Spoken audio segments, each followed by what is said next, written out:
reel him in. For sure. Yeah. 100%. 100%. And I empathize with that, cause like my older son is kind of, does some stuff that's just like, you need to get reeled in.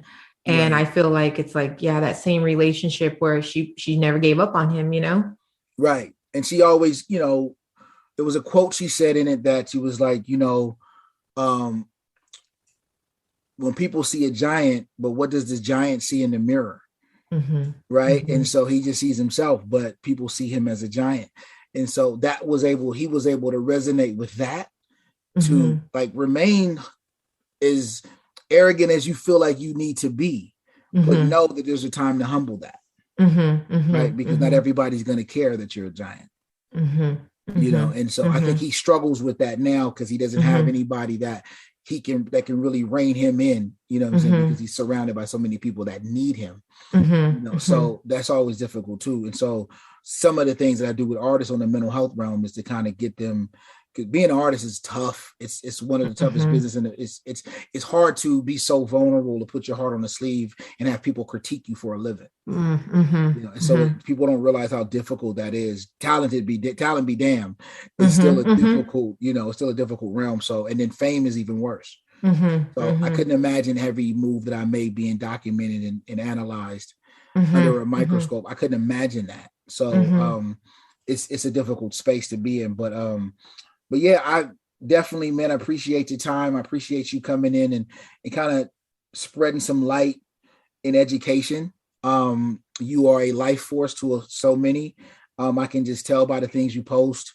I'm a super duper fan of your Instagram page.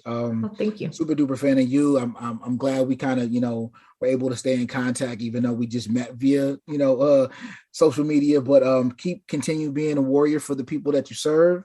And I will definitely be in touch, and I look forward to like getting to do some work with you in the future. Yeah, let me know. I'm so in. I love to collaborate. And, one thing somebody told me once is like,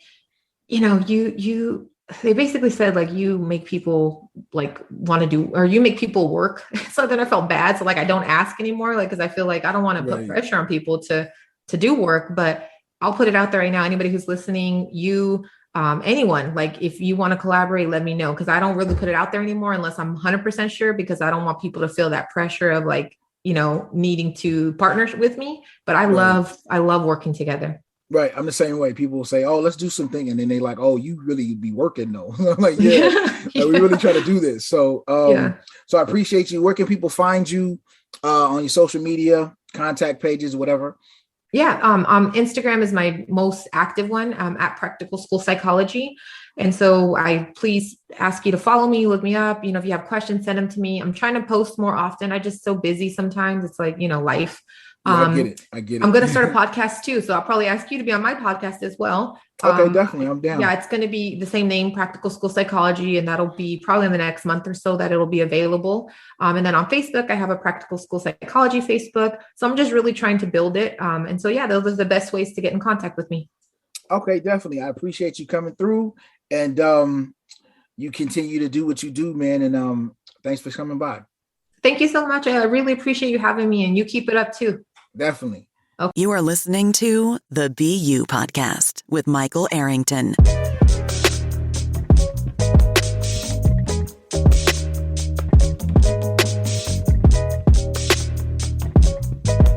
Yo, we back. Mike Arrington, BU Podcast. Special shout out to my girl Jessica Lascano. It was definitely great meeting her, man. This is the power of social media, man. I met her during the pandemic. I was doing some lives with a couple of other therapists, Brittany Williams, who was one of our past guests.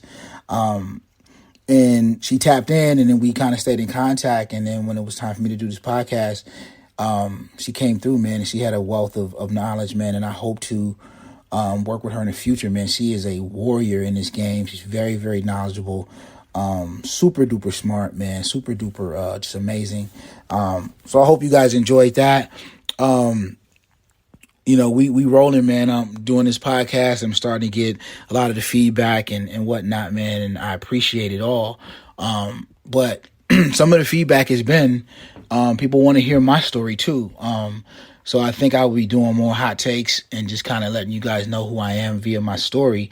and my plight. But I wanted to leave with this story, and having that conversation with Jessica, it reminded me of a story of a student I had way back in 1990, let's say 98. A young kid, he was 6th grade, little rough kid. He was in the foster home. He struggled with anger. He struggled with, anxiety. And a lot of it stemmed from, his social economic status, of course. Didn't have the best clothes. He was a little kid, real runt of a kid, but he was a tough kid, man. Kid was from Watts, real tough kid, man. And, but the kid, he struggled with reading. Reading seemed to be his biggest thing.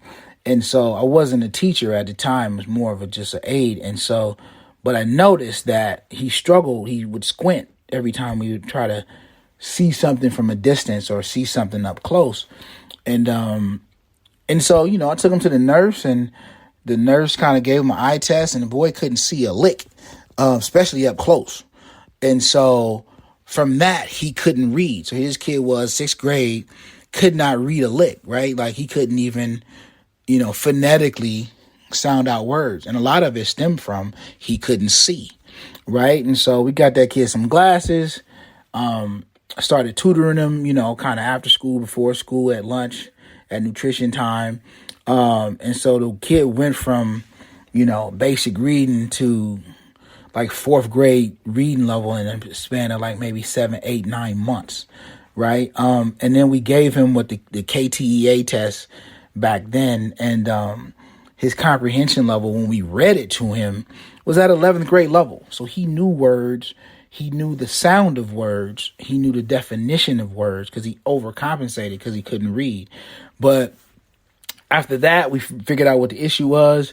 By the time that kid was in 8th grade, he was in all honors classes with the exception of 2 classes because the kid was exceptional. And he just had to get used to wearing glasses. And then, the jokes went from, you can't read to, haha, look at them big, thick glasses you got, right? Which is a much easier joke to take than that you can't read. So I don't know what that kid is doing now, but I know last time I talked to that kid, he was doing well in high school.